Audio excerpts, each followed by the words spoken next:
Person bagger, there's no C-spine injury. You want to put your mask on, make sure it's a good fit at your bridge of your nose and it's not sticking out over your chin. You're going to put your fingers like this and you're going to pull them down. You're going to pull it up and use your hip to help you get the full thing. You're going to take this, you're going to attach it straight to the mask and you're going to start ventilating.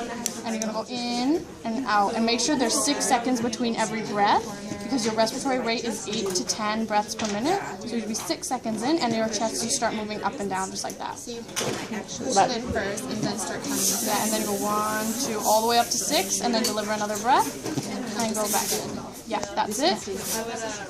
That's good. But before you did all that, you had to do suction and... Yeah, before we did that, we put the flow meter into the oxygen port that goes to the roof. You have to make sure it's in all the way up here and it's not sticking out so it doesn't fall down. You attach a wing nut and you get an oxygen tubing. You attach it to your bagger, but then some of the baggers already have it on, but if not, you attach it right here and you put it in here to make sure it's in.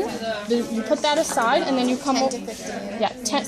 Yeah, you set this at 10 to 15 liters per minute on everything you do with the flow meter.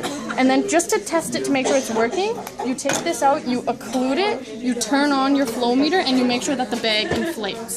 So if the bag inflates, that means there's no leaks and it's fine. Okay, and then after that, you come over here and you go suctioning. You take this and you plug it in. And then after you plug it in, you're going to just turn it on to 120. And then after you turn it on to 120, you're going to occlude the pressure by bending it. And then you'll see that it rises from 50 to 120 to show you the actual pressure. As soon as you've done that, you can either leave it on or turn it off for the procedure. And now, do you guys want to do the two-person one? We don't need the column. No, we don't need this unless you're intubating a patient. We're not doing that, so you put that aside. Okay, 2%. Okay. Well, here I'll do... Try helping you. Okay. Okay, so now for the two-person one, do you want to do the hands or should I do the hands? Okay, so for two-person one, you get the mask. Is it this one?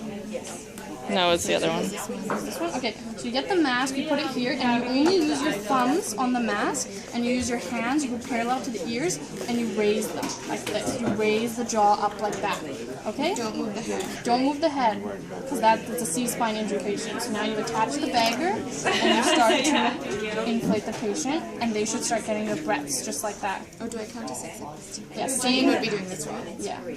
So you would have to do this, and you tell the instructor that you need their help to do this for the lab exam, but basically to make sure it's doing it right. And Ariana's making a lot of noise, but she's farting.